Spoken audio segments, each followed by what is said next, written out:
Bonjour.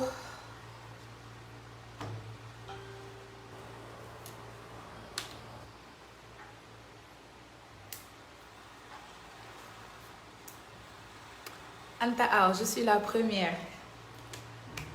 Anta Aw, comme tu es la première à commenter, je vais demander à mon assistante de t'appeler et on va te remettre une valise. Anta Aw.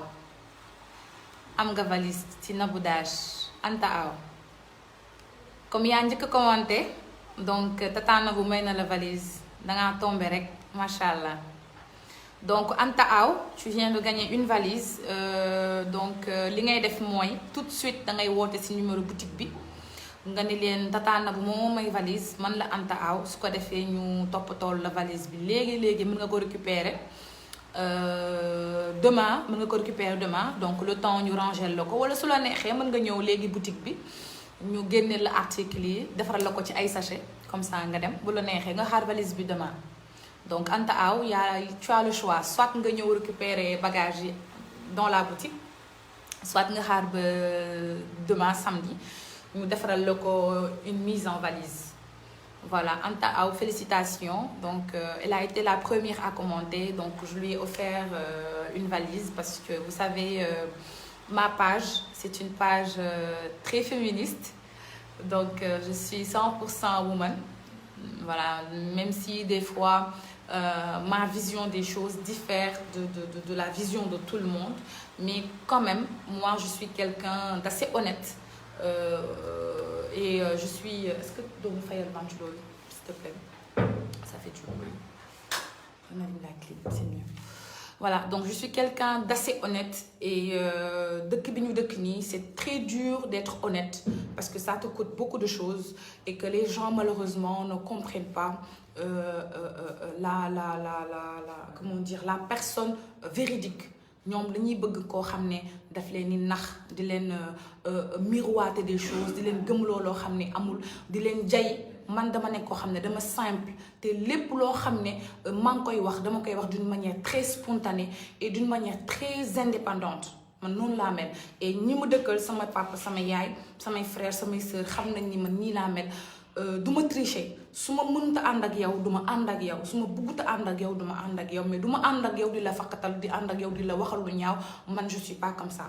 Donc nit ku dëggu rek mooy mel noonu te gis ngeen li fi jot a xew ci Miss Sénégal bi parce que il faut que ma wax si. Je ne peux pas ne pas en parler. Maintenant on va faire 2 temps, donc je vais m'exprimer en wolof si premier temps bi. Deuxième temps, je vais m'exprimer en français. Pourquoi? C'est parce que dañoo am ay nawle. Nous avons nous avons comment dire, c'est-à-dire que le monde ne s'arrête pas au Sénégal. Le monde ne s'arrête pas au Sénégal. Et nous avons nos pays voisins. Nous avons la Côte d'Ivoire, nous avons le Mali, nous avons la Guinée. Nous avons tous ces pays-là aujourd'hui qui vraiment, à travers leur organisation Miss et tout ça, peut-être, je ne dis pas non, peut-être ñu ngi koy dund, mais quand même, ñun war nañoo mettre la lumière sur ce qui s'est passé avec nos Miss. Sur ce qui s'est passé avec nos Miss, de telle sorte que on va se laver parce que c'est l'honneur du Sénégal. C'est notre honneur. Allô? Ça va noo def? Waaw. Cool nii. Vidéo bi maa ngi la ko yónnee def naa ko maa ngi la ko yónnee nii. Waaw.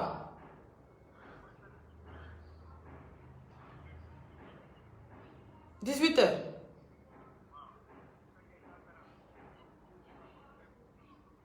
Waaw utal ma oto mu indil ma ko ma fay transport moo ma gënal.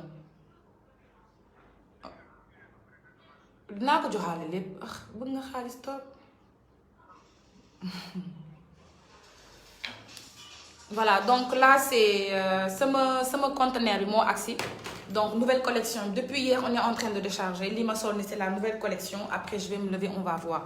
Donc je disais qu'on doit se laver, qu'on doit vraiment apporter de la lumière, c'est le téléphone de la boutique, excusez-moi, apporter de la lumière sur ce qui s'est passé par rapport aux élections Miss Sénégal 2020. Maintenant, avant mes éclaircissements, parce que comme tout le monde, j'ai entendu le témoignage de sa maman, j'ai entendu le témoignage de Fatima John, je pense, la Miss. Donc, j'ai entendu les deux témoignages et j'ai entendu également l'interview d'Aminata Badiane, moi, qui a organisé, l'organisatrice. D'accord. Mais on va revenir, s'il vous plaît, sur quelques passages. J'ai vécu la même chose, j'étais Miss Sénégal 93. On va revenir sur un petit passage. Moi, personnellement, ça m'a choqué. Moi, ce qui m'a choqué, moi, déjà, Sénégalais yi amel nañu ak Miss 2020 mooy xam nga man moom wala ma waxee Nabou waxal je dis la vérité telle qu'elle est duma ci yokk duma ci wàññi parce que je suis une femme te li muy dund nii ça fait mal ça maanaam foo ko natu weesu na ko parce que non seulement dafa am ay dëkkandoo am ay mbokk yaayam c'est-à-dire que foo ko natu weesu na ko mais nag on va commencer dès le début.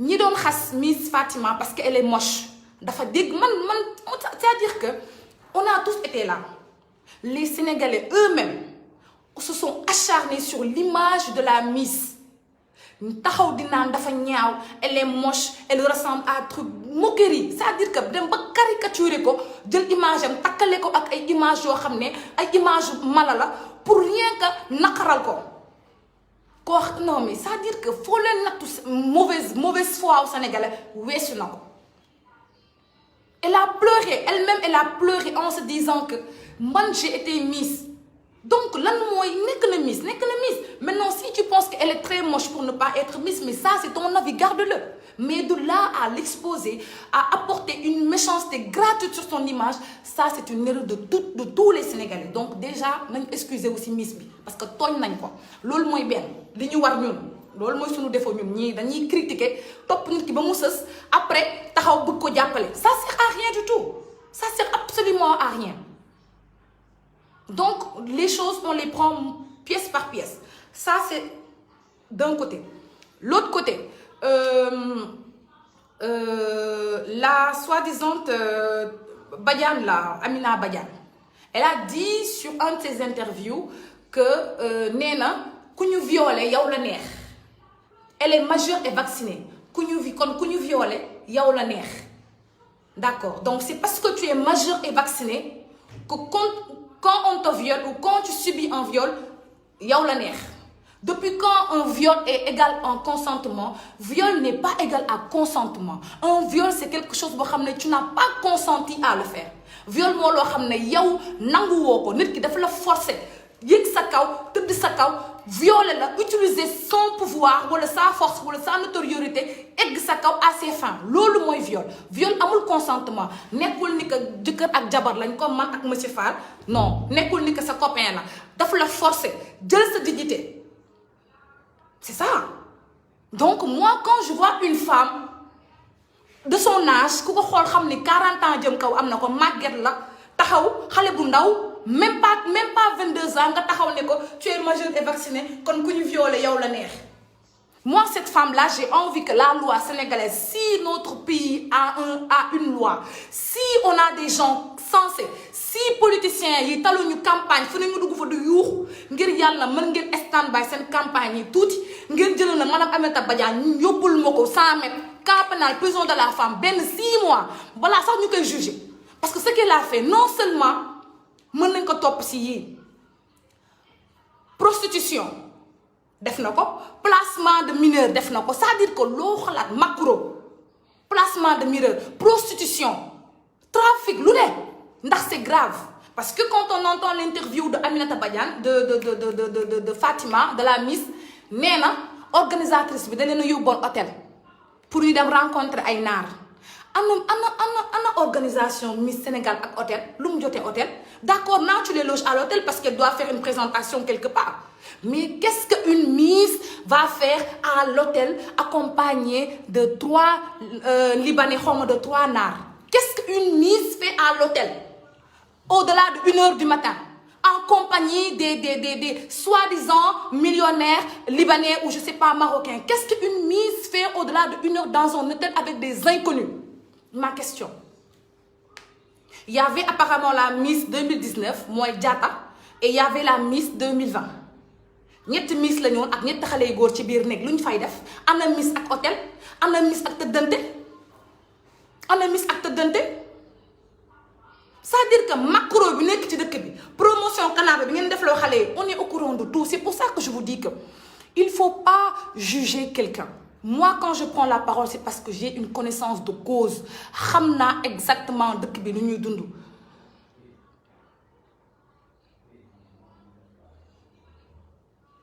Voilà, merci ma chérie, je vais revenir sur ce point. Xam naa exactement qu'est-ce que les jeunes filles vivent dans ce pays-là.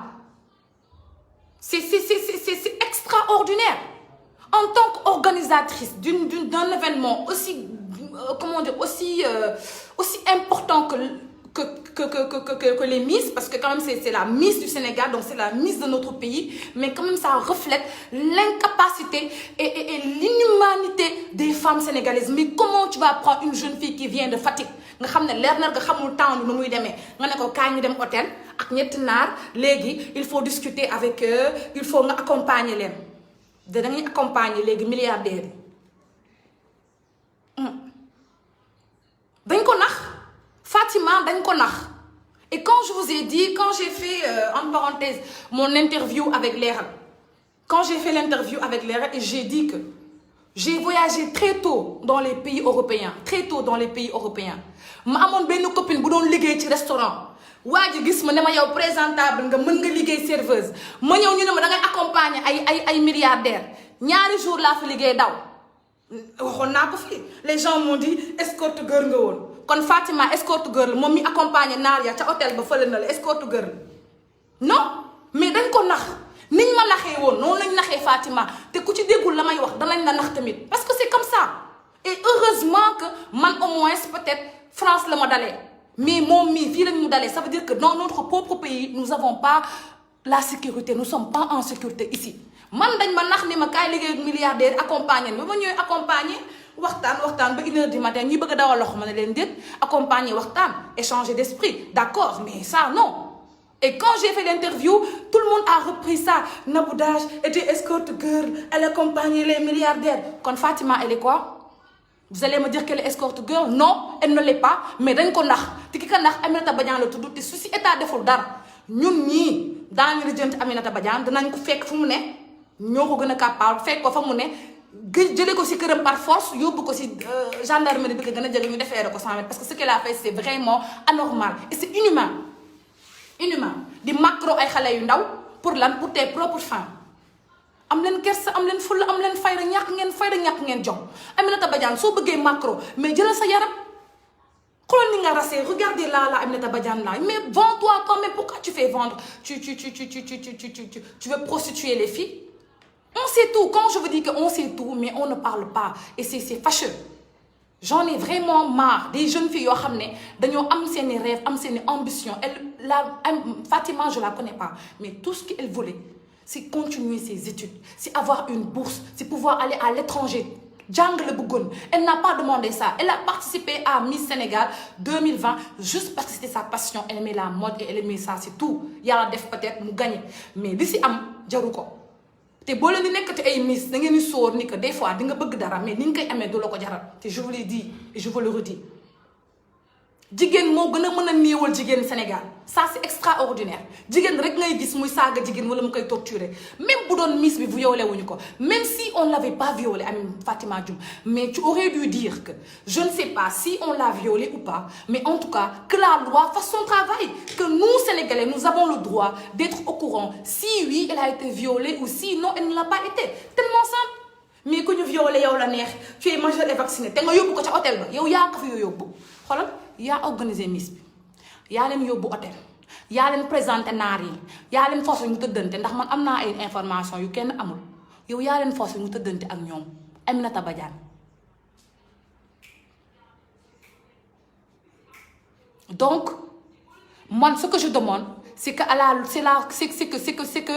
la loi fasse son travail que ñu apporter des éclaircissements aux Sénégalais que li si xew exactement que yoon topp ko ba ñu xam exactement lan moo xew ak lan moo fa xew ak ku fa def ak ku ko santaane ñu xam exactement li xew te ñu mën a jël ay sanctions ay daan yoo xam ne c'est vraiment impératif su ko defee yeneen élection yu ñu organiser mu def ko d'une manière draconnière d'une manière vraiment rigoureuse bu pare mu am benn encadrement bu imminent parce que bu continuer nii moom bu yeboo mu teg Miss Sénégal ci suuf ndax on ne mérite pas d'organiser ces genres d'événements parce que nous n'avons pas la dignité humaine ça c'est vraiment avoir c'est vraiment comment dire je sais pas man nu ma koy qualifier wee man je suis outrée franchement je suis choquée et ok damaa sourd en fait damaa dégoûtée franchement dama dégoûtée parce que sénégalais mën na juger sénégalais mën na xas sénégalais mën na wax bu ñaaw mais li ma si gën a metti mooy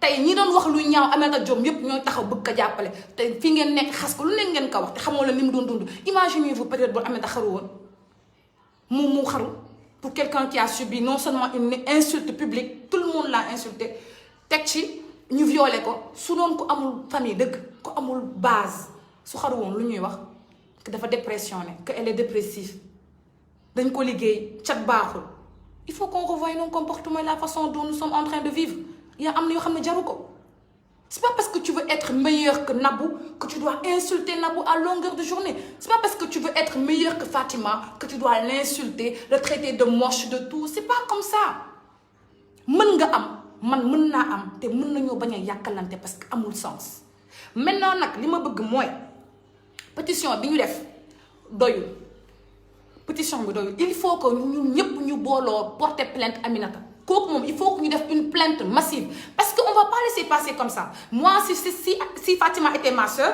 cooli du yam si internet bi cooli du yam si ay pétition il faut que mu dem à qui de droit dem devant le tribunal dem devant le juge mu am sanction si Fatima elle a diffamé ñu daan ko si Amina elle a été victime elle a été l'auteur de tout ce qu'on lui dit mu assumer ko parce que toutes les Miss se sont plaintes Miss 2019 wax na Miss 2020 wax na ku nekk ñuy wax Miss yëpp a ngi wax te Miss yëpp ñoo war a def seen association dem porter plainte organisatrice bi ça c'est le seul pouvoir qu'elles peuvent faire et comme ça la lumière sera mise sur le sujet ñun sénégalais yi dinañ xam exactement lan moo ca xew parce que li dal Aminata li dal Fatima mën na dal sa rak mën na dal sama rak mën na dal sa mbokk mën na dal sama mbokk donc bu coow amee il faut que nguur gi jël ay responsabilités def benn cellule de comment dire c'est-à-dire qu'il faut que ñu topp mbir mi ba xam exactement qu'est-ce qu'il en est mais en tant que femme man je suis choquée je suis humiliée je suis outrée de voir une femme qui banalise le viol qui dit que oui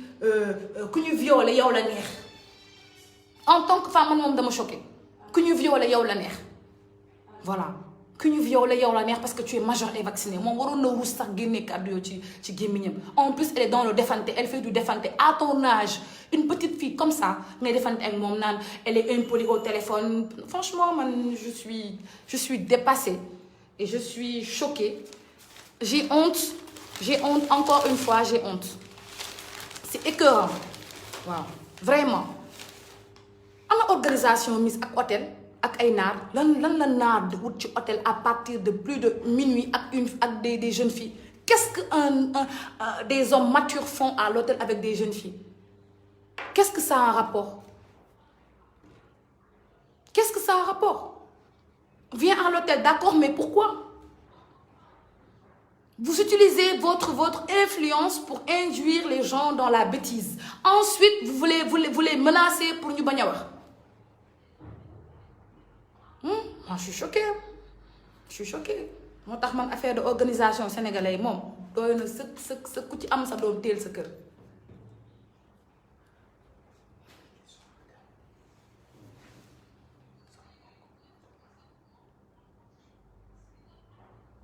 voilà j'ai même Ndiku je crois Ndeye Ndiku Ndiaye je crois elle a été dauphine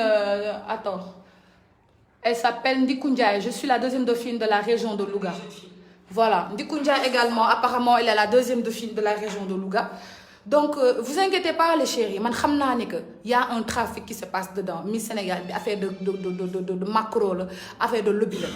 Lépp mënuñu ko wax parce que c'est depuis Miss 1993 te boobu man fa laa jóg donc ça veut dire que affaire de Miss yi du tey la commencé mais ce qui est grave c'est que la femme c'est-à-dire que man ce que je ne comprends pas mooy fit bu mu am taxaw ne qu'on la viole ou pas, elle est majeure et vaccinée te ku ñu viole yow la neex. Rien que pour ces mots, elle doit être jugée et condamnée à 6 mois de prison ferme teg ci jox dàmpaay bu mat sëkk yaayu Fatima ak Messi seen xaalis c'est-à-dire je ne peux pas tout dire parce que je suis tellement avancée sur ce sujet que je ne veux pas tout dire parce que je ne veux pas également dire plus que les sites non dits. Donc moi j'y vais à leur rythme, mais ce qui est sûr c'est que war nañ la topp pour macro prostitution, tu as fait prostituer des filles. war nañ la topp pour association de malfaiteurs yow fii nii ñetti jugement yooyu war nañ la ko teg ñetti acharnement yooyu war nañ la ko teg et je suis vraiment choquée et j'ai honte que personne ne fasse rien, que les politiciens nekk fii di lijjanti ay mairie Baobab ak mairie Liberté 6 ak mairie kii te ñun ñu ngi nii nous les gens qui votons pour vous avez même pas le temps pour nous. Moi je suis choquée de ce pays, je suis choquée. Franchement, je suis choquée. Les politiciens sont là, ils font la politique, et nous, le peuple, qui votons pour eux, on a des problèmes et personne n'est là. Moi, ce pays me fascine. Oui, elle mérite la prison. Elle mérite la prison au moins pour 6 mois. Au moins.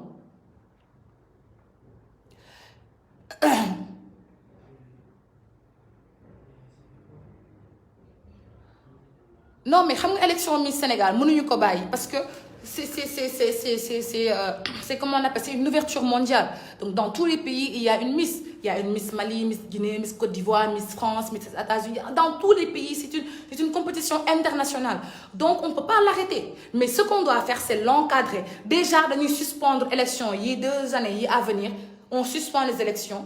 Ce qu'on fait, on suit le cas de Fatima Dioum ba xam si oui on l'a violée, sinon on l'a pas violée. Si Amina moo ko boole ak naar yi sinon boolewu ko parce que Fatima li mu wax c'est clair et net. Amina moo ñu indi hôtel ak ñetti naar mu dugg ci hôtel bi toog mu ne ñu waxtaan leen ak naar bi man ma sëgg ci sama téléphone Amina ne yow Fatima doo wax ak naar bi yow ñi ay autorité lañ xam nga di encaisser boole di leen jaay ci suuf di encaisser seen xaalis yi nga xam ne tudd prostitution déguisée ngeen def loo xale yi. man de ku ma déggal yaay bu ma déggal dama tey sa doom bu jigéen de xam ne yëfu miis moom jaru ko toog leen seen i kër jàng ut seen liggéey jàpp seen ñàmbur. Sénégal moom lu nu organiser jarul bokk ndax dafay rax. She deserves to be in jail for everything that happened to Fatima Awa Kamara Razado. Yes, I'm for sure with you because she's like very bad people, very bad person, you know. She's very bad and she deserves more than to go jail.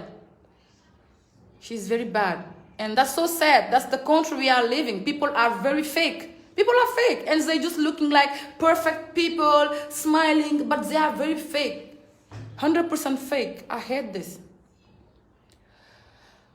Nabou am na aussi benn Miss Saint-Louis Oumy Diop la tudd lii moo ko dal lu metti def émission sax mais lii c'est nee naa leen c'est pas Fatima dafa am audace wax mais les gens les filles les jeunes filles qui subissent des viols dafa bëri y en a trop. dañ lay def loo promotion canapé wóolo ne nag kaay nga tëdd ak patron bi nu may la poste xam nga yow da ngay bëgg rek lu la suturlu bëgg rek am liggéey bëgg rek si gis sa ndey bëgg rek indi teraanga seen kër ñu jàppal tëddee la ba nga futi duñ la jox dara dëkk bi li fi xew moo tax gis nga lii leen ciy génnee rek mooy ngeen am seen dignité ngeen am seen fulla ngeen am seen fayda ngeen xam ne lu leen seen ngor seen dignité seen courage mayul dara du leen ko may ndax man mi di wax ak yéen bu doon man sénégalais yi amoon na kenn ku ci am samay vidéo waxuma la vidéo photo man bu ñu amoon sama benn photo boo xam ne ween laa yónnee ween rek kon tey mu toj. J'allais faire la une des journaux. Ça fait 10 ans que je suis sur les réseaux et que les gens parlent non. Mais quand je dis ramener une preuve, personne ne le fait. Ça veut dire que je fais extrêmement attention à mes relations. Bañ na ko ba aw ma xarit dew ma dikkuma yàlla daf ma suturaal que j'ai très vite compris la méchanceté de l'homme. Je me suis dit Nabou ak lu ma mënti waxal je préfère être dans les mariages foireux sax ma marié mu raté sax moo ma ko gënal ko am ay far man nangu ma am far fii Sénégal xalaatuma ko dee ma ko gënal far duma ko am ndax wóoru jëkkër rek ñu ànd bu ñu tàkkali koo ma xam ni échec la bu baaxee ma xam ne bii baax na mais farantu dëkk bii xalaatuma ko parce que tu vas être avec ton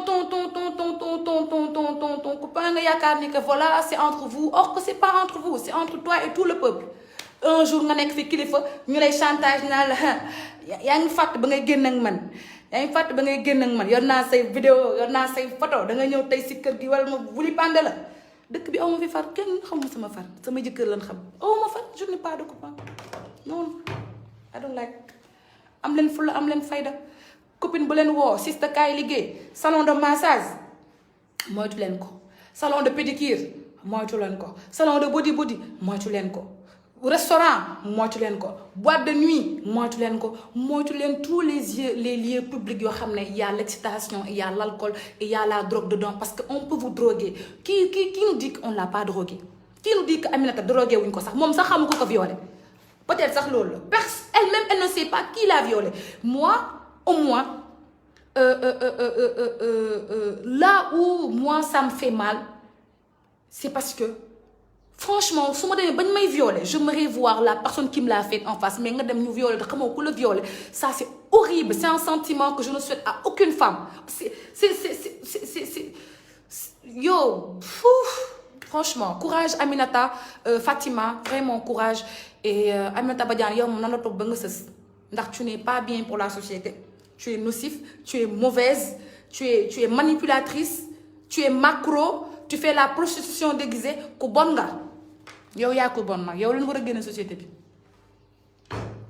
je suis choquée franchement ak mbëggeel nu mu neexee ah nga war a jàkkaarloog sa jëkkër mu lay fóon nga koy fóon nu forcer la fóon bi forcer la lépp jël lépp ah maintenant sa maman elle a honte sa maman elle a honte même si sa fille n'a rien fait mais elle a honte parce que le père de la fille a dit à la mère bu sama doom bu ma bokk si mais yaay rek ak doom xam nga rek yaay ak doom sa maman a voulu faire plaisir à sa fille ne ko ok mën nga bokk mais xoolal lu mu ko coûté tey sa maman elle a honte en plus elle est de Fatick te ku ne xam ne Fatick dañoo ancré di ñi dañoo am valeur les Fatickois dañoo am valeur dignité am gëm seen diine gëm seen aada xam ngeen ne lii Fatick fi mu ne nii Fatick Aminata rek Fatima la ñuy waxtaanee yaayam courage maman de Fatima amul courage de dafa métti voilà man je connais Fatick parce que tout le monde sait ma relation que j'avais avec Sémou Gning xam nga Sémou Gning sama nijaay la woon dañ daan ànd Fatick damay dem Fatick damay def Diofior damay dem fële si ili nu mu tudd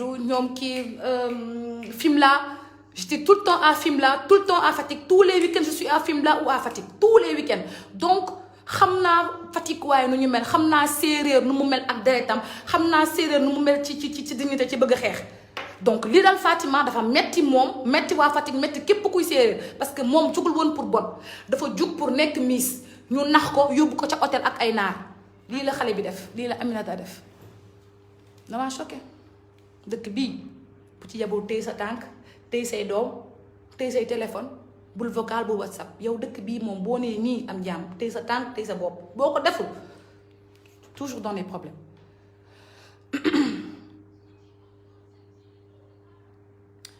Nabou Amina nee na dalay porter plainte oui elle a honte elle devrait avoir honte même de parler avec moi elle devrait avoir honte ndax li mu def tout le monde l'a su et Amina l'a dit moi je n'ai fait que répéter ce que Fatima a dit et si elle s'attaque à moi ça ce sera autre chose na léegi na lijjanti xale yi mu escroqué bu pare te ba man escroqué wu ma kenn sàccu ma xaalis benn miss yóbbu ma benn miss hôtel waxuma kenn tëdd ak naar defuma leen dara li mu def la ñëpp wax waaw te bu excès si man nag teeral ndax man du ma Fatima je ne suis pas miss dootu ko defati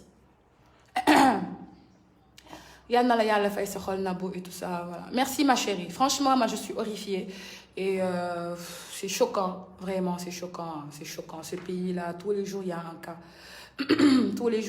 cas yal na la yàlla taxaw li metti na trop voilà la prochaine fois les filles quand il y a un événement comme ça qui se passe même si comment dire une fille qui me ressemble gagne même si une fille plus moche que Nabou gagne s'il vous plaît ne critiquez pas les gens par rapport à leur physique des fois ça fait mal parce que on n'a pas toutes les morphologies il y a des gens qui sont jolis il y a des gens qui sont moches il y a des gens qui sont gros grands mais l'essentiel yàlla moo ñu sàkk ñun ñëpp te voilà ku nekk ak ni nga mel donc bu ñu xaste ci binduwaay bu ñu xaste ci forme bu ñu xaste ci ay figure ak lii parce que des fois ça fait mal à la personne et voilà donc évitons les critiques et surtout ce qu'on est en train de faire là c'est ça qui est bien c'est des s'entraider se soutenir et ça c'est vraiment chaleureux et voilà Fatima elle a besoin que de ça mais pas de xaste te na ngeen wax Aminata Badiane bu amee jom na génn ci man jottali leen ma loolu kon dootoo ko defati avec sa crâne là non elle est même pas à l'origine de mon live moi j'apporte juste mon soutien à la Miss Fatima John et à toutes les Miss qui ont été victimes de viol ou d'escroquerie ou de vraiment de délaissage voilà tout ce qu'on peut dire à toutes les Miss qui ont subi des humiliations comme ça qui n'ont pas reçu leur cadeau de Miss et tout ça voilà moi j'étais pas au courant avant aujourd'hui et quand j'ai fait mes enquêtes j'ai vu qu'il y avait beaucoup de Miss Saint-Louis Miss Louga Miss Fatick il y a beaucoup de Miss qui ont eu ce souci là et moi je vous conseille quoi regroupez-vous sur une structure yéen ñëpp Miss yi def leen benn bloc ngeen dem porter plainte et ngeen dem wax faits yi même si les faits datent de très longtemps la justice elle est là et man j'ai confiance à la justice sénégalaise parce que xam naa ne justice sénégalaise moom buñ toppee kaa jàpp ka def buñ toppee kaa mu kàpp ka def voilà la justice sénégalaise elle est là pour tout le monde et que bu ñu am complexe dem ci yoon voilà et je souhaite vraiment beaucoup de courage à toute la famille de Fatima à toute la famille des Miss et c'est comme ça ce sont les choses qui arrivent mais quand ça arrive il faut prendre ses responsabilités aller voir les autorités aller voir la police aller voir toutes les structures qui sont là pour défendre la dignité de la femme en tant que telle et voilà voilà arrêtel ki heure bu genre yi am wax dëgg ñun wax dañoo war a xam heure bi foog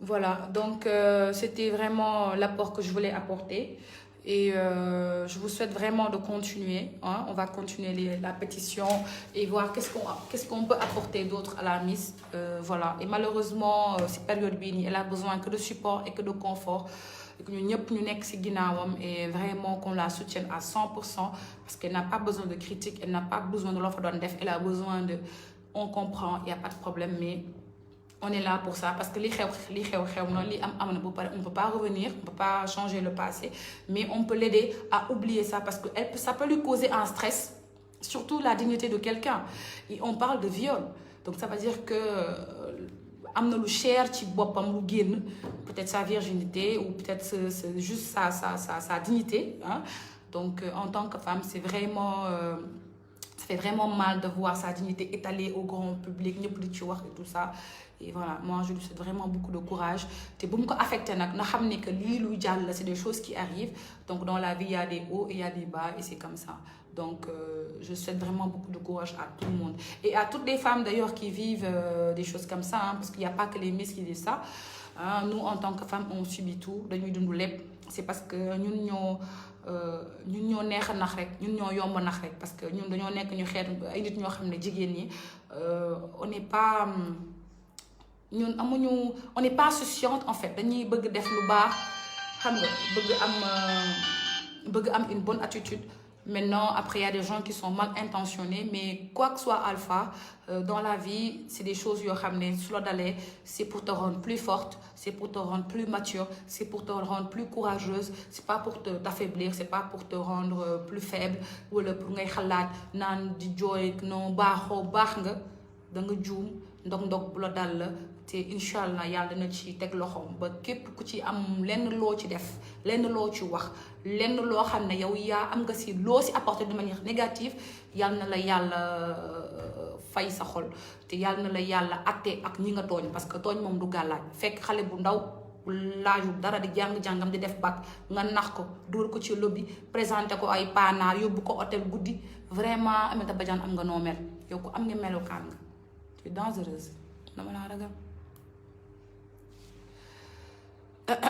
Bon, on dit que Oumy Diop, Miss Saint-Louis, elle est enceinte. Tcha yàlla loolu moom je suis pas sûre. Je suis pas sûre. Sénégal gaaw na bu yaa ngi YouTube. Sur moi je sais pas. Vraiment, tu es top. Voilà. Donc, c'est ça. Et donc, je souhaite vraiment beaucoup de courage à la Miss 2021 également, qui a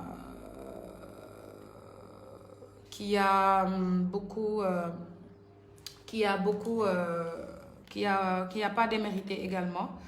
Yal na ko couronne bi ji et elle aussi qu'elle fasse attention.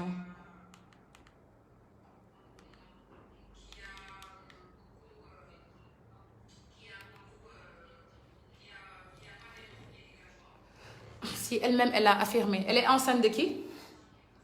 te yàlla li moom kaa bu bees tàq la. Oui, Émilie? Oui, bonjour. Oui.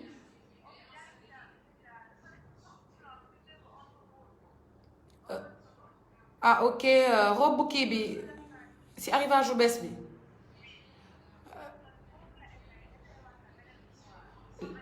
D'accord, ban la bëgg xam prix bi. D'accord. 65 000. Si collection bu bees bi la. Nu mu mel. Rouge, violet, vert. Ah, ok, 85. te mu nekk si beneen kii bi nii si beneen. Oui, voilà, c'est ça. Oui, c'est à 85 65 000, ouais. Ouais, l'autre 85. Ouais.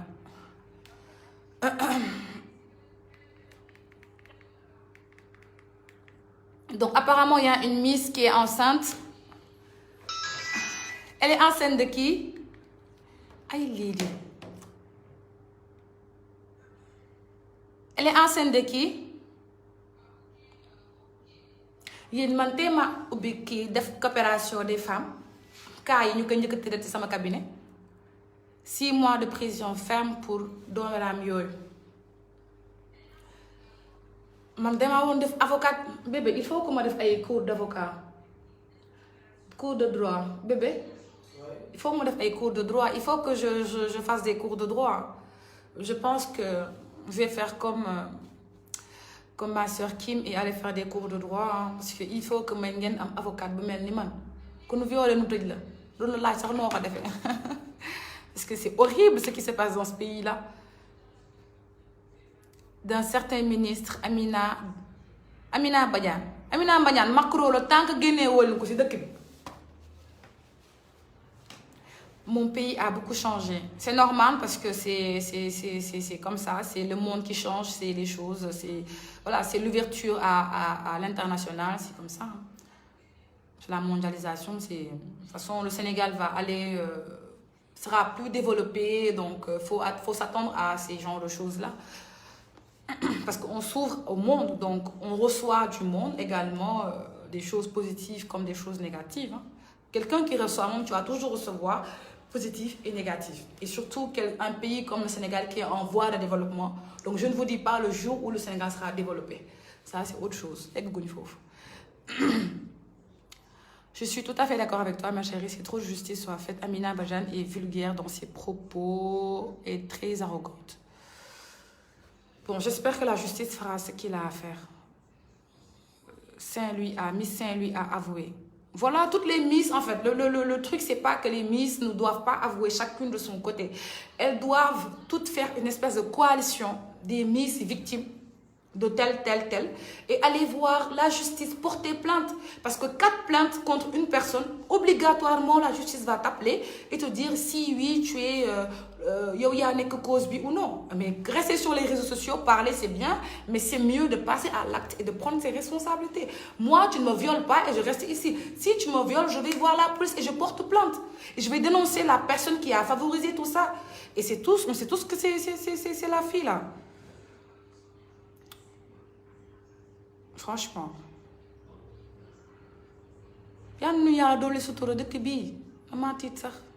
Où sont les féminicides dont TP dans l'affaire Adissa? Khadi Dissa Diop. Mais tu sais, le souci qu'il y a, ce que tu as dit c'est pertinent, mais le souci qu'il y a, c'est que dans l'affaire de Adissa, beaucoup de gens ont banalisé le fait qu'Adji Sarr aurait pu être violée. Donc, ça se fait que les féministes, je ne sais pas si elles vont sortir pour le cas de Fatima. Donc, je ne sais pas si elles feront quelque chose. Mais de toute façon, elles doivent parler pour le bien du pays et surtout pour la sécurité des femmes, des jeunes filles. Et pour nous, en fait, pour nous, pour nos filles, pour nos petites sœurs, on n'est pas en sécurité, c'est grave. Amina Badian est arrogante. Non. Imagine, toi, elle a gâché Lifeboy Billy 0, elle mérite 5 ans de prison. Non, mais Lifeboy Billy est cool parce que ce qui te tue pas te rend plus forte et Fatima, elle sera plus forte et peut-être ça peut orienter tout ce qu'elle a vécu, ça peut l'orienter dans ses études et pourquoi pas, elle peut aujourd'hui décider de faire le droit et de défendre également des jeunes filles qui seront à leur tour dans le futur dans sa position. Quand quelque chose se passe dans notre vie, loo xam dafa metti c'est pas pour nga toog de ci jooy c'est pour nga ut ci solution pour nga génn ci plus forte et beaucoup plus encouragée et beaucoup plus motivée parce que dafa war a nekk sa source de motivation mais tu dois pas pleurer sur ça. Pour moi, Ami Fatima doit être plus forte, plus courageuse pour sa maman, pour son père, pour ses frères et sœurs, surtout pour Fatick. Voilà. Donc,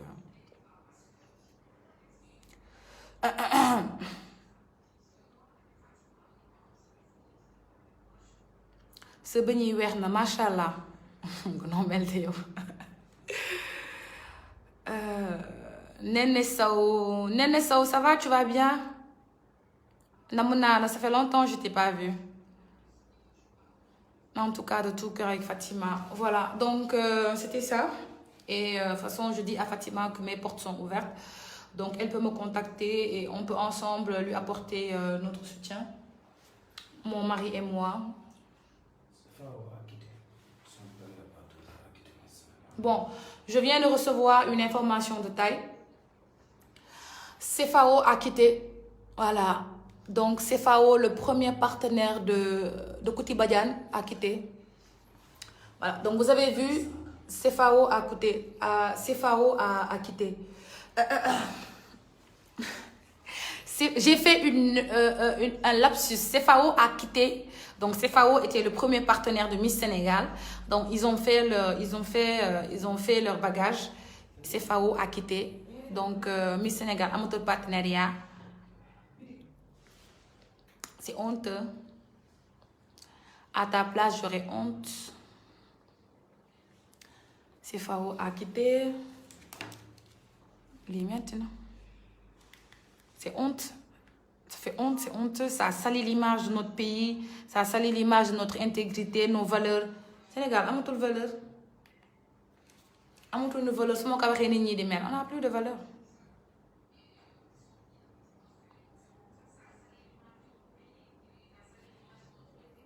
Oui, Émilie? Oui? Bébé, donne-moi un mouchoir, s'il te plaît. Oui? J'ai... Agrobi bleu blanc.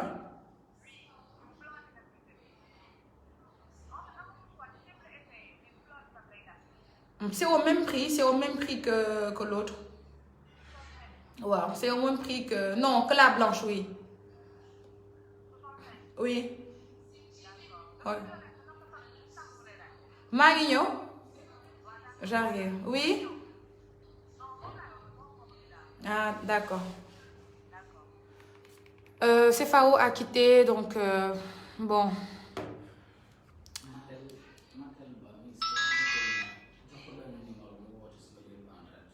Matelba. Passe-moi son numéro. C'est une miss? Bon, apparemment, il y a une miss qui veut faire un témoignage en direct. Donc, tu peux m'appeler au... Matel, tu peux m'appeler au 78 153 72 non 77 876 9494 Matelba. Tu peux m'appeler au 77 876 94 94. J'ai dit Matelba. Pas les fans. J'ai dit Matelba, la Miss qui veut témoigner en direct. Elle peut m'appeler sur mon numéro parce qu'apparemment elle a des choses à dire te mënul xaar. Mais bu ma benn fan si woo am ngeen noo leen mel.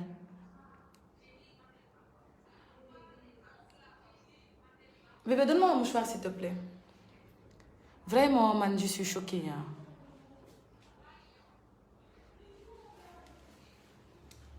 Doomu jàmbur yi ngay def la prostitution déguisée am nga fit.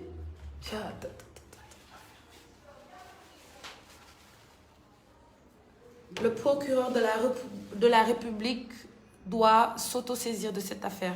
Oui, il le fera, il le fera. C'est pas une chose, c'est pas une situation qui va rester comme ça. Hein. Le sponsor leader a quitté ce matin. Oui, oui, il a quitté. Donc c'est n'importe quoi, c'est des bêtises. Elle a fait, c'est de la prostitution déguisée. Ramener des jeunes filles à l'hôtel à partir de minuit pour rien. Bon. Bañu ma si dara fu mu yem neex. Oui, allô? Oui? Oui? Oui, allô? Oui? C'est qui? C'est qui? Cheikh Mbacké, c'est qui?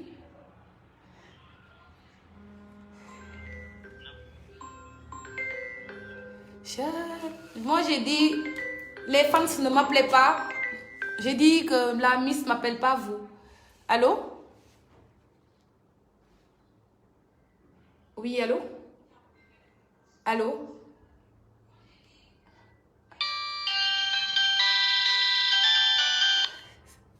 Allô? Oui? C'est qui? Fatou. Oui? C'est quelle Fatou? La Miss? La Miss Diourbel, d'accord. C'est qui? C'est une fan.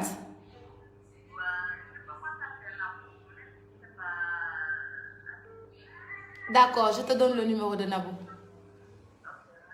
Ok, merci ma chérie. Allô? Oui? Bien, c'est qui?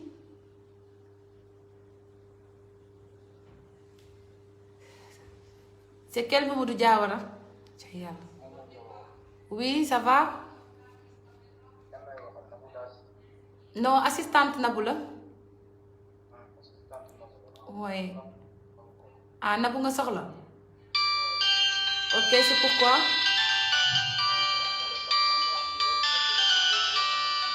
Waa xaaral ma jox la numéro am, quitte pas. Allô? Oui?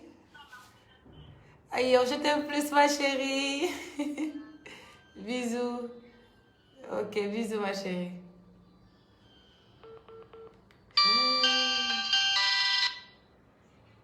Allô? Oui?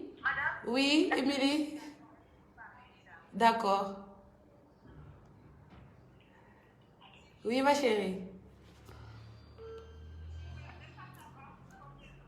Non, c'est trop mignon. Merci beaucoup, ma chérie.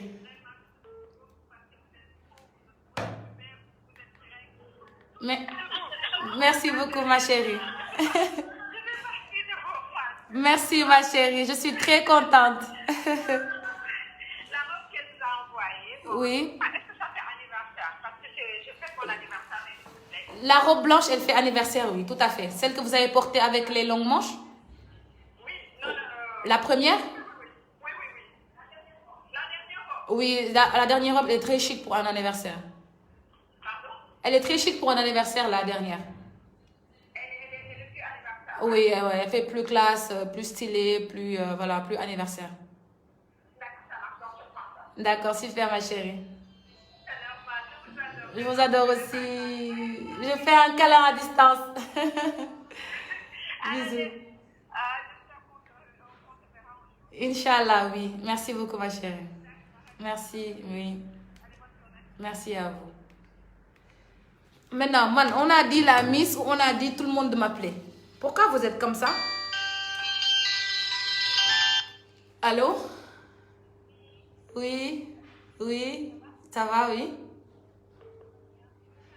Oui, ça va. Nabou la kay. Yéen lu tax yéen sénégalais lu tax sama waa page amuñu s'il vous plaît savoir vivre ak savoir être. Miss Fatima ngeen war a woo massawu ko te ngeen bàyyi sama téléphone bi ngeen di woo. Franchement, y a la Miss qui doit appeler. Allô? Oui? Ah, ça va ma chérie? Bien, tu es en direct, hein?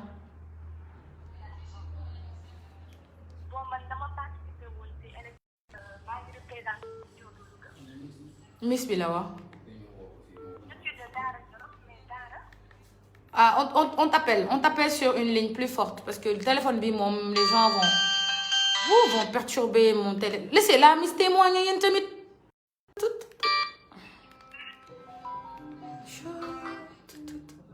Laissez la Miss témoigner man xamatuma sax ban numéro la ma woowee. C'est grave. Je sais même plus elle a appelé sur.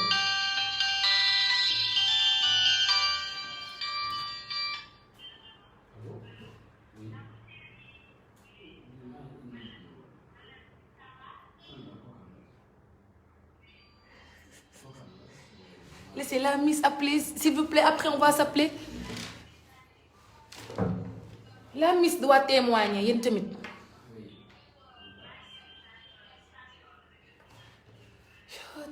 xam naa ni ngeen ma bëggee man tamit lu ko raw laa leen bëggee mais may leen ma Miss bi dafa am lu Miss Daara Jolof la lu am solo la war a wax.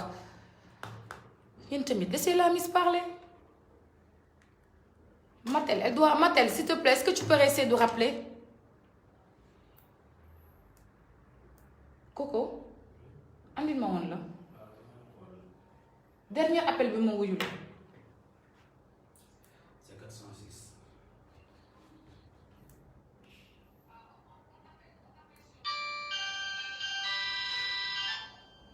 Téléphone bi ngay fay.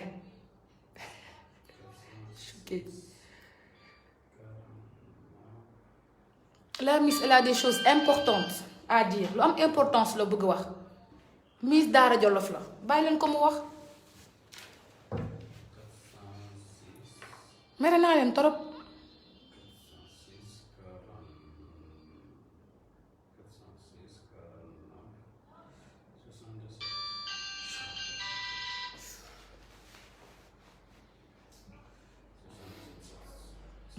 comme am na numéro fu ñu ma jotee kay téléphone dama koy changer xam naa ne instant bu ne dinañ ma ko woo. Ne vous sentez pas vexé je vous aime aussi xam naa ne ngeen ma bëgg te bëgg naa ne aussi mais là c'est un sujet très important donc comme Miss bi moo ma contacté ne dafa am lu mu bëgg wax si public bi nekk fii mu profité wax si suñ ko mënee jàppale nañ ko wax apparemment dafa am doom si tournage yi xooma elle a été engrossée ëmbal ko xale bi la bëgg wax li mu demee ak yooyu noonu nañ ko dégg lu mu wax après ñu woowante.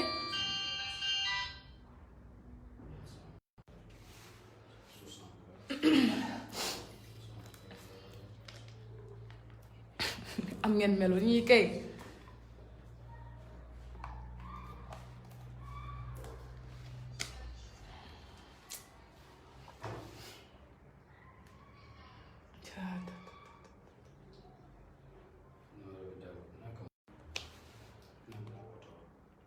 ba numéro la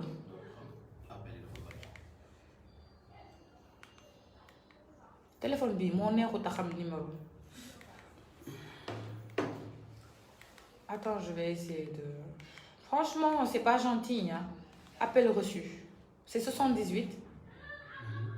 Donne.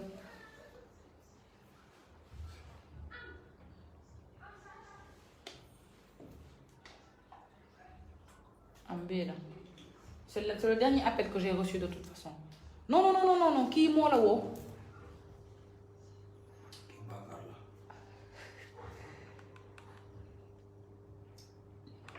Il m'a appelé à quelle heure? Yo, tu as répondu à combien d'appels? 2. Ok, 1, 2. Troisième numéro. Ouais, 78.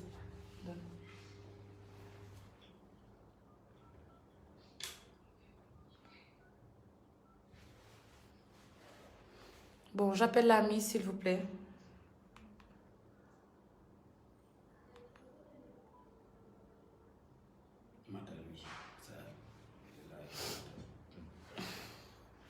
Allô? Allô? Allô? Oui, bonjour Mathilde, c'est Nabou. Bonjour. Ça va? Ça va bien, merci. Bien. Excuse-nous, hein, la ligne, il y avait les fans qui appelaient là. Oui, ça va. Ouais, En bon. fait, man,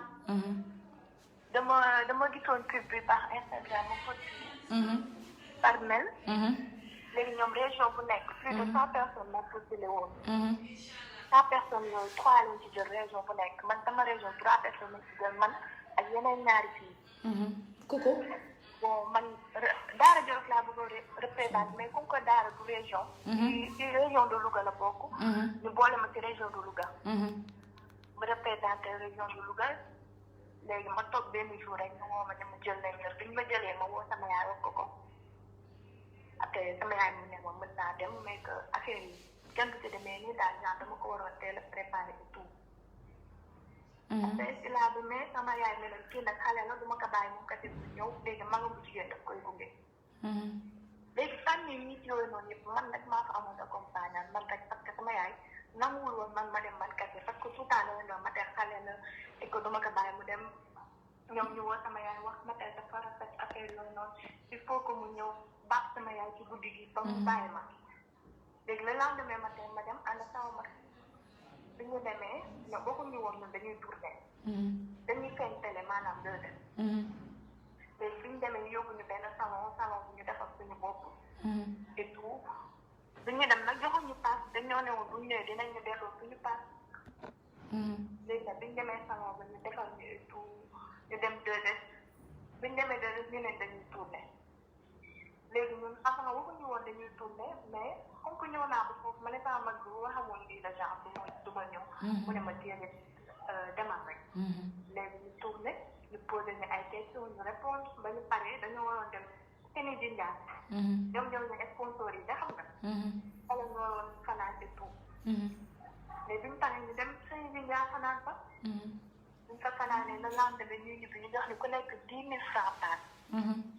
xam nga kon delloowuñ suñu paas retour ak ñeneen ñu jóge woon ci village bi man sax maa leen tanoon parce que man Dakar fii nii laa dëkk. temps couvre-feu bi am na ñoo xam ne ci oto yi lañ fanaan.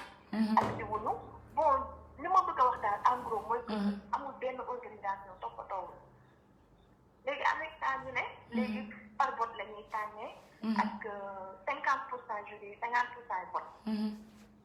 ñu voté nañ wax dëgg yàlla def nañ lu ñu mën. léegi man le problème entre ñun bu ñu voté wee waroon nañu wax suñu pourcentage vote ku nekk ñaata nga am de un waxuñu ko ñoom respecté wuñ ñu parce que bi ñuy wax suñu résultat yi par message lañ ñu ko bindal leeral lañ ñu ci daal dañoo demee ne kii mooy premier dugub deuxième troisième du fait alors que bu njëkk nit année yi si jàll yëpp dañ lay teg ci télé ni kii mooy premier dugub kii mooy deuxième dugub ak kii mooy nit bu représenté région bi ku nekk ñu jox la say bon ku nekk ñu jox la li nga moom ku nekk ñu fay la daal ñu jox la daal sa cadeau mais ñun defuñu loolu yëpp dañoo ñàkkal fayda genre dañoo utiliser daal utiliser suñuy image ci benn jour mel ni comme si concours dañ ko préparé ay jour tourné loo ñu ci ay villa alors que ni loolu yëpp benn jour la amee benn jour seule journée lañ def loolu yëpp mais ñoom dañoo utiliser suñuy image ba pare nax population bi seetaan émission bi ci boppam respecté wuñu benn yoon tamit dañu envoyé ne kii lañ tànn comme si ñun ñi teguñu ñu fenn daal maanaam respecté wuñu et que miss yi yëpp a ko doon kump nag mais xam nga rek kii mooy njëkk a wax moo tax ñun tamit ñoo am féetu ñëw di expliquer ñu tam Attends, Mathilde, quitte pas s'il te plaît. Les gens qui me demandent d'enregistrer l'appel, je ne peux pas enregistrer l'appel parce que elle a fait le témoignage d'une manière spontanée, je lui ai pas demandé de le faire. Donc je peux pas enregistrer l'appel, donc je préfère ngeen déglu lu muy wax. Voilà, ku ko ci bëgg enregistrer ngeen yéen a xam ngeen enregistrer ko. En tout cas man duma ko enregistrer parce que témoignage bi muy def nii c'est pas forcé mu def ko, mais peut-être am na lu ko metti te mi ngi koy wax, donc je pense que ñu déglu ko moo gën des commentaires quoi, qu'on l'écoute déjà. Oui, allô? non man lu ma metti lenn rek la. mooy que ñun bu fekkee ñun dañ la ñun ay nit te ñun ñoo war a représenter concours bi. ñun ñoo ci war a bokk. au moins waroon nañu jox yenn gëdd yi. Vraiment. parce que tamit suñuy image dañ utiliser image c'est pas n'importe quoi. C'est ça. du loo xamante ni dafa ñoom daal dañ ko suufee bu mu suufee. te ñun tolloon nañ ci dañ leen ci ay coono. arrêté nañ suñuy cours dem fa. te loolu yëpp après amuñu ci benn rendement. loolu message la ñu def. mais carrément diw lañ tànn moom mooy dem final. et que man loolu moom. d'accord ma ci benn yoon et que affaire bi métti woon na ma finalement dama quitté groupe bi. et supprimer seen numéro yi ñoom lépp aussi. parce que man personnellement damaa amoon lu ma métti. yooyu sax def naa ko ci. parce que tamit yow mënoo leen nit ki da nga koy jël pour mu représenter région. ma ne tegaatoo ko ci télé wax kii moo gañe wala kii moo gañe. bañ na ko ba seen dernière fête bu ñu def dañoo jël métier ñu tànn rek. yóbbu leen ñun comme fii daal ñun daal. bokkoo leen si. alors que amaan na ki ñuy tànn sama région sax moom du question ne ni daf ñu dàq wala daf ñu ëppale dara. mais favoritisme la en fait dañuy am ñu teg seen kaw. voilà même bu fekkee ñun nangu nañ loolu. mais ñun mystiquement rek ñun suñu biir rek ñun dund nañ ci lu nekk boobu. kon xam nga ne ñun kon am na luñ ci jot a dund. donc lu ma gisoon daal lu gënoon rafet moom ñun. waroon nañ ñu tegaat ci télé. jox ñu lu ñu moom au moins ñu xam ne nit ñi am na fu ñu teg. parce que affaire de mythe lu quelque chose lu yomb lu nekk nga ciy dund. mystiquement ñun def nañ ci lu nekk gis nañ ci lu nekk et que nit ñi yow lu mu la jaral ñoom daf leen koy jaral dañ lay def lu nekk pour xeex la. donc voilà quoi loolu laa amoon lu may wax et que ñun kontaan nañ ci daal. kontaan sama xol moom. léegi Matel qu'est-ce que tu as subi maintenant après élection yi ba mu jàllee maintenant qu'est-ce que tu fais lan la nekk Miss apporteel siiw bi lan la apporteel sa vie est-ce que changé na est-ce que am na lu changé si yow lu positif wala est-ce que am na daal lu mu la apporté loo xam ne peut-être bu dem doon tey di nga ko def. dara apporté parce que man déjà sama jàng arrêté na. étudiante daaw moo nekkoon sama première année en soins infirmiers ren maa ngi nii bëgg a continuer sama jàng. mais bourse sax aw ma ko maa ngi nii ba tey continuer wu ma. léegi yow fan nga dëkk nii. maa ngi Mbaaw laa dëkk Kër Mbaye Fall. léegi kenn amul kenn ku la woo si comité bi nemmeeku la xool ci li nga ne amul dara amul benn suivi en fait. non lu dul un petit message lañu envoyé ne diw leen jël et que ñoom daal dañoo ñàkkal fayda daal. d'accord mais waroon nañ leen a woo ne diw lañ choisir ngeen ñëw. voilà si je comprends. ñu ñëw taxaw ñun ñëpp nit ñuy xool. je comprends parce que sénégalais tamit ay citoyen lañ te ni Sénégal dafa war a bokk loo xam ne sénégalais ñoo ko tànn. dañ ñoo waroon teg ci kanamu télé ñëpp xool. xam ndax ñoom décision yu jël c'est normal ou c'est pas normal. c'est pas normal c'est vrai. voilà. non moom déjà. apporté lu ma dara parce que aw ma ci pub aw ma ci cadeau aw ma ci dara même bu dul cadeau sax mais mënoon nañoo respecté. yëg-yëg bi en fait. ñu teg ñu fenn parce que mënuñoo xaar depuis des mois. des mois lañ ko xaar. des mois lañ ko xaar pour jot suñu résultat. et que arrêté loo na ma ay activités yu bëri. parce que même boo bëggoon def dara sax. da ngay xalaat ne yow bokk nga élection bi et que mën nañ la woo ne la da ngay def final. et que boobaa doo mën a def dara. parce que ñoom bu ñuy signé yow lu leer lañ lay wax. lépp lu ngay def yow dañ koy yëg ñoom. waroo dugg ci leneen. donc voilà quoi pour affaire de viol bi nag man jigéen la et que metti na ma. ku mu doonoon sa rek wala mu nekk. dina la metti dina la metti daal. merci ma chérie man je te reprends après le live dégg nga. d'accord merci beaucoup. Merci ma chérie. Bon, vous avez entendu le témoignage de Matel. Léegi man li ma leen di wax c'est deux choses. Je vois sur les commentaires les gens qui disent Matel sañoo lii rek nga fi wax nii. man boo leen continuer nii sincèrement parler man damay tëj sama page parce que je ne peux pas voir des gens aussi insensibles que vous. Pourquoi vous êtes insensible? dañ ko xeebal li mu wax nit ki taxaw ne la lii yàq na samay jàng loolu rek dara la waxatuma la ak sax déception bi mu am ci liñ ko dig te joxuñ ko déception si bi mu am si ñàkk jox cër bi ñu ko ñàkk jox cër simple texto et puis on a utilisé son image jàllale ko fépp def si seen campagne c'est-à-dire que nit ki même bu ñëwoon ne la man ñëw naa nekk Miss mais woowuñ ma sax waroo leen ko xeebal soxlaam vous devez pas rire de ça vous devez pas dire y a que ça y a rien vous voulez qu'elle vous dise quoi qu'elle aussi elle a été violée qu'elle aussi elle a été tuée qu'elle aussi elle a eu ça pourquoi vous voulez pas aider la personne si son petit souci qu'elle a vous cherchez toujours à avoir gros pourquoi vous êtes comme ça moi rien que le fait qu'elle me dise que jàngam dafa yàqu ci lii man ça me fait mal parce que xam naa ne jàng bu yàqu tey fi mu nekk ni qu'est-ce qu'elle fait elle chôme voilà amul bourse amul dara te peut-être bourse bi moo taxoon mu dugg ci xamoo donc là elle se retrouve à rien faire image am nekk fépp amu si 1 franc amu si benn yokkute ngeen koy reetaan vous êtes sérieux est-ce que vous êtes sérieux lan ngeen bëgg ma wax léegi dañ maa violé man tamit loolu ngeen bëggoon yéen il faut que nit ki wax dañ ko violé dañ ko rey dañ ko agressé pour ngeen yërëm ko nit bu nee damaa ñàkk sama liggéey doo leen ko yërëm damaa ñàkk sama jàng doo leen ko yërëm il faut que ñu violé ko pour ngeen yërëm ko pourquoi vous êtes extrémiste comme ça moi ça me fait pitié j'ai pitié de Matel parce que même bu dee li muy wax c'est un cas mineur mais quand même naa jàpp ni que le fait qu'elle a participé à Miss Sénégal je ne sais pas ban année 2018 je crois elle n'a pas eu la bourse en tant que dauphine benn jàngam yàqu na amul bourse amu ci dara image am sagagé nañ ko te joxuñ ko si cër tuuteel nañ ko ñàkkal nañ ko fay donc ça fait mal même si li dal Fatima dalu ko am leen yërmande ngeen am compassion ngeen am tuuti humanisme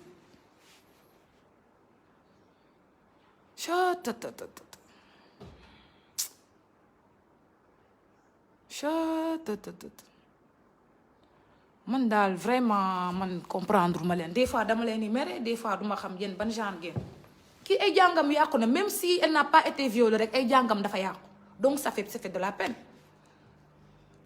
voilà man je suis fatiguée franchement man je sais que je vais quitter Facebook moom année bi moom c'est votre dernière année avec moi 2022 moom ma quitter page bi arrêter live di leen poster ay yére ak i photo ak yére ak i daal ak i sac je quitte les réseaux l'année prochaine moom c'est fini je sors parce que man je ne comprends pas comment on peut être insensible à la peine de quelqu'un qui a mal même si elle a mal à la tête wax ko masta soo ko waxuta soo ko mënta wax masta bàyyi ko ak nakaram mais bul ko reetaan pourquoi vous riez d'elle bébé est-ce que gis nga ñu elle se moque de Matel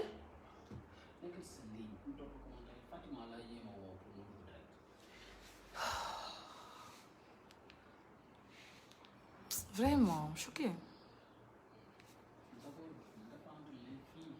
mais je suis en train de les défendre je défends mais je suis fatiguée je suis la seule à défendre Coco vous passe le bonjour man dama sonn ci Coco man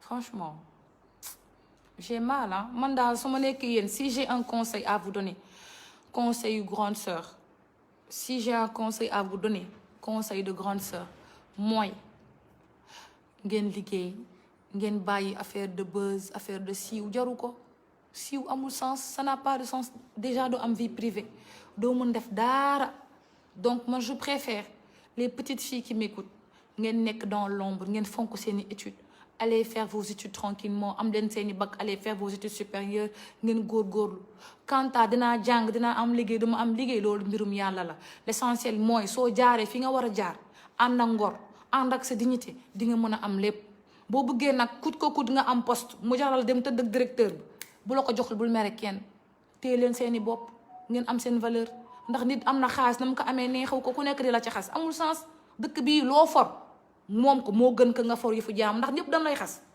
sénégalais moom xas la gën a mën ko leneen donc góorgóorlu leen même boo amee benn sagaru jiin restel ci sa sagaru jiin ba yàlla mii di maye yàlla may la même bu dee dangaa am bac plus 8 amoo liggéey góorgóorlu loo gis nga jël ba yàlla mii di maye yàlla mii di ubbil buntu ubbi la say buntu mais ànd ak sa copine muy def lii nga def ko la ko jëg jigu la am na lu ko gën de ma waxati rek.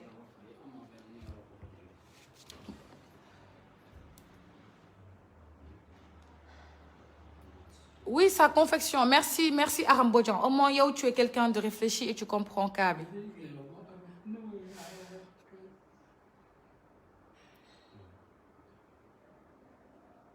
Voilà, donc c'est tout ce que j'avais à dire. Et j'attends des retours. S'il y a des miss qui veulent se confier, envoyez-moi des vocaux.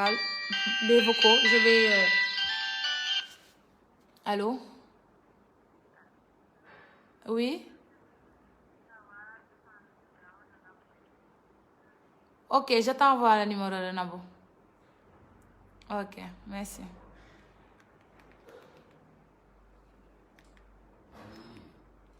Donc voilà, s'il y a des gens qui veulent également se confier par rapport aux élections Miss, faites-le. Par contre, moi, je ne ferai pas de live sur ça, again. Je crois que ce sera le seul live que vous m'avez fait si le non. À moins que la situation et comme je vous ai dit, j'ai des informations aussi. Donc, je ne vais pas avancer. Je vais laisser faire les choses et petit à petit, je sortirai ce que j'ai parce que les gens également m'ont contacté et les gens m'ont contacté. Allô? Oui?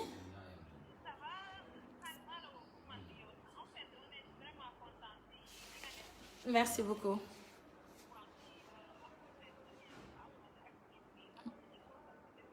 Merci beaucoup.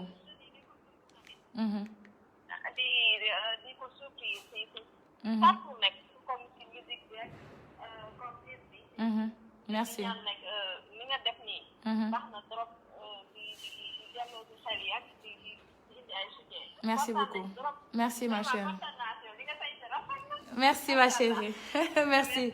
Merci ma chérie. Kontaan naa, bisous. Merci. Donc là, j'ai la maman de Fatima qui va rentrer dans la ligne. Voilà. Et bon, moi, je ne suis pas journaliste, hein, mais on va l'écouter. Parce que je sais que soxla na nopp bu ko déglu. Te kum daloon sa doom sincèrement blague à part kum daloon sa doom mu metti la. Et rawatina wax gu ñaaw yi ñu wax doomam rawatina liñ ko def metti na trop sincèrement parler.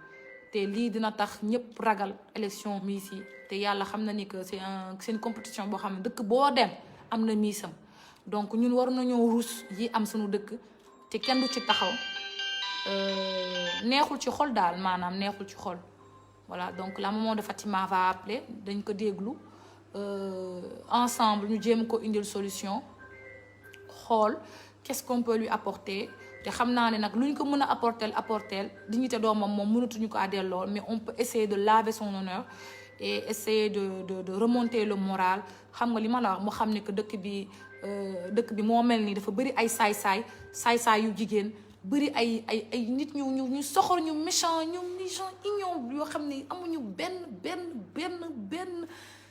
aucune morale waaw aucune morale. ani Coco ngi nii Coco doo wane sa benn baaraam ngir yàlla dama la ko ñaan suturaal ma rek Coco defal nii sa loxo surtout may suturaal ma liggéey def waa yow noonu ngay taxee wane fi sa loxo baa ngi nii gis ngeen ko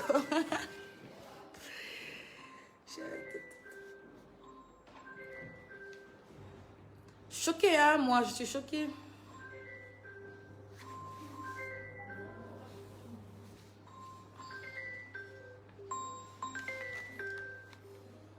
Oui, allô? Oui?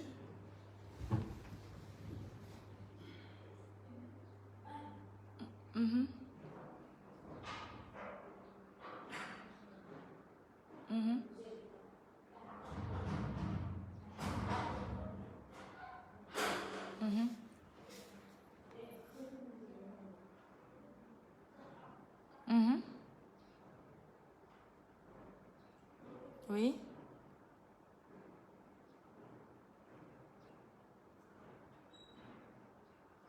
Oui?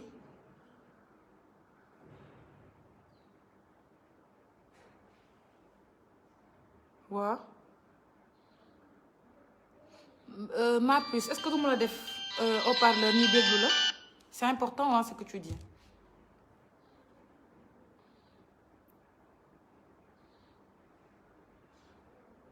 non mais doo feeñ parce que lii man comment je peux pas leur expliquer sa voix du feeñ wala nga wax ma répété waat ko. oui.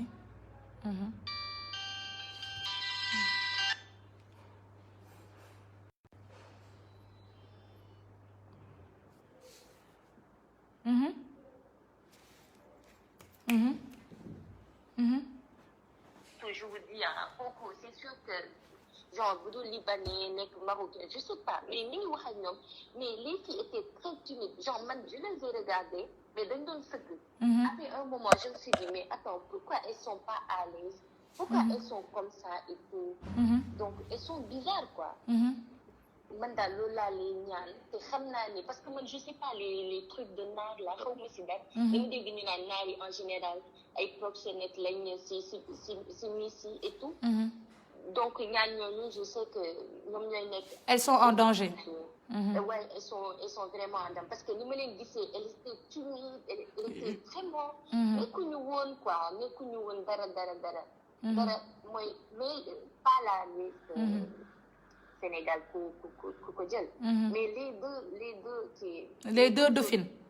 Voilà, vraiment, il faut les aider quoi. Il faut les aider parce que je sais qu'il y a quelque chose qui est en train de se passer avec ces gens-là qui tournent autour. Franchement, je les ai rencontrés hier. Hier vers 15 heures comme ça. Ouais, ñoom man maa leen fa jiitu sax après la ñuy ñëw. Ok. Ok, je me limite là. D'accord, je te rappelle plus tard quand je finis. Ok, merci beaucoup. Donc, je viens de recevoir une information. Apparemment, la première dauphine, la première dauphine et la deuxième dauphine, apparemment, elles aussi, elles sont victimes ou elles seront victimes parce que d'après le témoignage, apparemment, il y a quelqu'un qui les a vues à un restaurant de la ville au César, accompagné d'un naar costaud.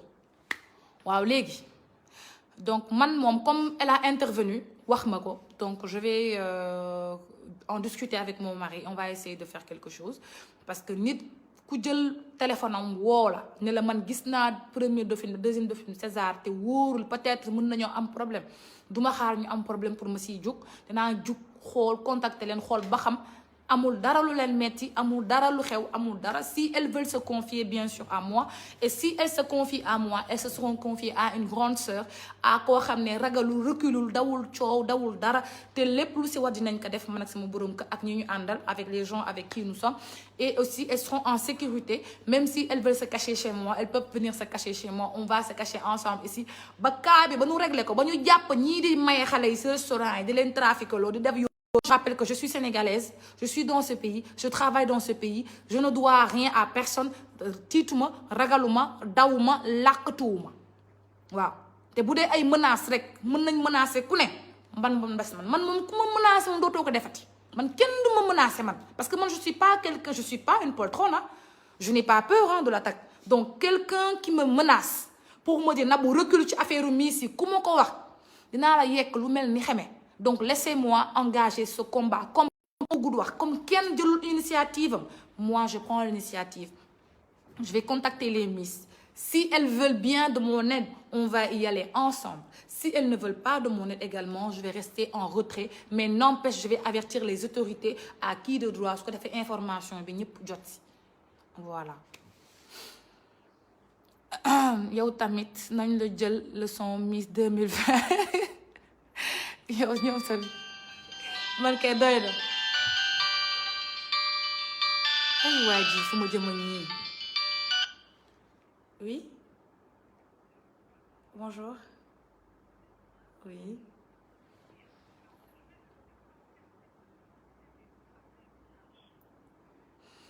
vous appelez au 77 863 75 77. Ouais, merci.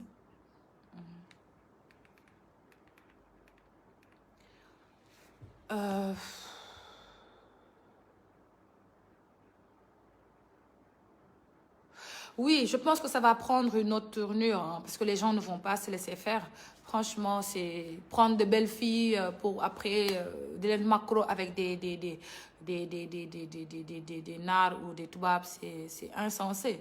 Ça c'est inhumain, hein. C'est un trafic, c'est de la prostitution déguisée, c'est de l'abus de confiance, c'est usage de faux et de faux, c'est tout, c'est tout ce qu'on peut imaginer, c'est grave.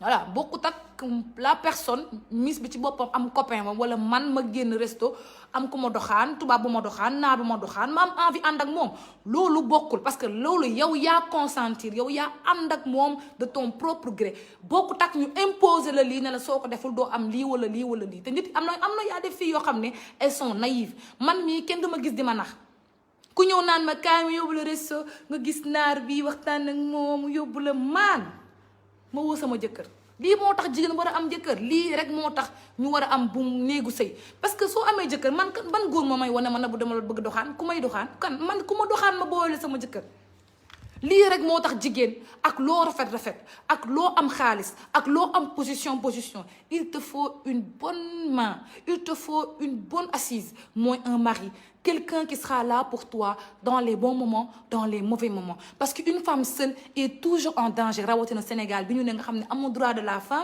amul droit de l'enfant amul dara moo tax quand moi j'ai pris la décision de me marier c'est parce que je me suis dit Nabou da nga siiw 2 say noonu ngi lay seetaan 3 mën nga am copain sa copain bi nga bàyyi ko mu mer nga yónnee ko ween mu jël ween bi partage ko les ween de Nabou Dash ñe ma ne comme noonu la te Sénégal wóorul ki lay ree moo lay gasal pax ma ne man mii fii laa yaroo fii laa màggee fii laa amee sama lépp fii lan ma xasee fii lan ma toroxalee waaye fii laa tekkee fii laa jàppalee jaam yi kon fii kenn duma ko nettali yàlla boole mag monsieur Fall mu nekk ku am yërmande xam koo xam ne soxlawul sama 1 franc soxlawul sama dara xoolul nu ma mel xoolul tatouage naa xoolul piercing naa xoolul yoolu yi xam nga lu mu xool mën naa ànd ak Nabou parce que bëgg naa ko te sama sœur la sentiment mi ngi fi ma ànd ak moom nank def mariage jàpp sama ñaambur jeex na lii moo tax quand je vous dis que jigéen ak loo mënti am il faut nga nekk ci bu mu sëy les gens me disent Nabou le mariage c'est pas une fin en soi si c'est pas une fin en soi rek ñu fin la waaw parce que les gens sont insensés ici ndax même bu dee amoo jëkkër sax tu es célibataire tu es dans ton appartement chez tes parents mais tu peux sortir dans la nuit ànd ak ses copines ñu forcer la violer la tëddee la par force mooy def soo demee porter plainte ñu ne la waa loo fa doon def au lieu que ñu défendre la mais qu'est-ce que tu faisais là-bas c'est ça qu'on va te répondre donc am leen jëkkër ut leen seeni liggéey am seeni borom kër toog seeni sëy di rëbëje di perturber di folaale sànneeku lii de laa xam waaw taaru jigéen sëy lii laa ci xam ku ci sëyul de naar yaa ngi ci biti à bon entendeur salut ank ko waxuma dëgg li ma wax c'est non c'est ça ou c'est pas ça téem ki man dégguma dara téem ki moi ki dégg ngeen li mu wax dégguñu ko ba ñi deena dégguñu ko alors leer la bon bisous les chéris léegi pour les gens qui m'ont contacté pour l'ensemble que j'ai porté l'ensemble est disponible à la boutique donc c'est un pantalon c'est un ensemble pantalon avec voilà donc c'est un ensemble pantalon avec ça une espèce de vous avez vu une espèce de chemise voilà xam nga rek ça fait fashion xam nga ça fait stylé pantalon là il y a toutes les tailles donc c'est très joli pour la maison pour le travail xam nga c'est relax et c'est très chic donc ça fait partie de la nouvelle collection donc mën ngeen ñëw à la boutique tout est là et comme je vous ai dit je vous ferai de bons prix jaayaan ay yére yu baax à moindre coût comme ça ngeen mën ko sañse pendant les fêtes et tout ça voilà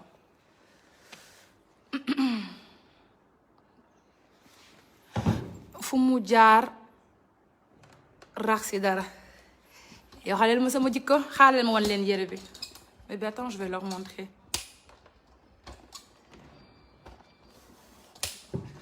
Voilà, donc regardez. Si l'ensemble est comme ça.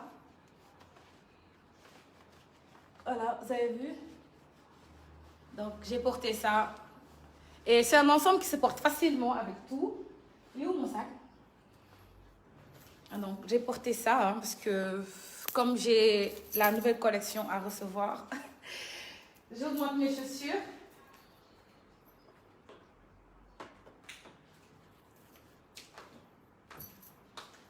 Alors, j'ai porté ça. Donc, ça, c'est un sac très chic que je vendais, mais jeex na. Donc, voilà. Et voilà. Donc, là, je vais faire ma pédicure. Hein, pour ouvrir comme ça, pour faire relax et tout. Mais ou sinon, tu fermes, quoi. Ou sinon, tu fermes, voilà. Donc, ou sinon, le sac, tu le portes comme ça. Voilà. Voilà. Nekk si sa néegu sëy di sëy sa sëy jàpp sa ñàmbur vraiment amul solo. Bon, je vais à la boutique et je vous fais de gros bisous et merci aux 2480 et quelques personnes qui sont connectées. Je vous aime énormément et merci de suivre ma page et Inch'Allah qu'Allah nous facilite tout. ah su ko defee vraiment ñu mën a ànd bu sincère ànd bu yàgg voilà kontaan naa et à la Miss aussi man comme je t'ai dit je suis ta grande sœur moi je suis la grande sœur nationale et n'hésitez pas bu leen am sama kersa bu leen am sama complexe te loo leen ma wax rek loo xam ne bëggoo leen mu génn du génn man moom loo ma wax Nabou je veux pas que ñu mu xam ko kenn du ko xam dinaa ko défendre sans ñu xam ne yow la mais soo bëggee mu siiw également dina siiw parce que man moom yàlla xam na ni voilà sama dara du kii daal voilà donc je vous fais de gros bisous et merci à tout le monde je vous aime énormément et surtout li ma leen di dénk mooy gëm leen seen bopp c'est dur tekki fii mais c'est pas impossible gëmal sa bopp amal confiance ci sa bopp xam nga li ma la wax bul ragal dara jigéen nga certes que tu es de sexe faible mais man ça je le pense pas tu peux tout avoir li nga bëgg yëpp mën nga ko am mais ci kaw nga am ci sa fulla am ci sa fayda bul nangu ñu nax la d'accord te même bu ñu la naxee rek yow bul ko def frein def ko force def ko courage pour mu bañati la dal te aussi les gens qui ont vécu ça prenez la parole parce que moi ce que je fais c'est pour dire à mes petites sœurs attention il n'y a pas toujours que des amis dans la vie des fois ce sont tes ennemis qui portent le vêtement de tes amis te duñu say amis bisous bisous je vous aime bébé koo bëgg c'est la femme de qui ça? C'est la femme de qui hein? Koya? Ko? C'est la femme de qui? Ko? C'est la femme de qui? La la la la. Non, fii ngi wàcc bisous.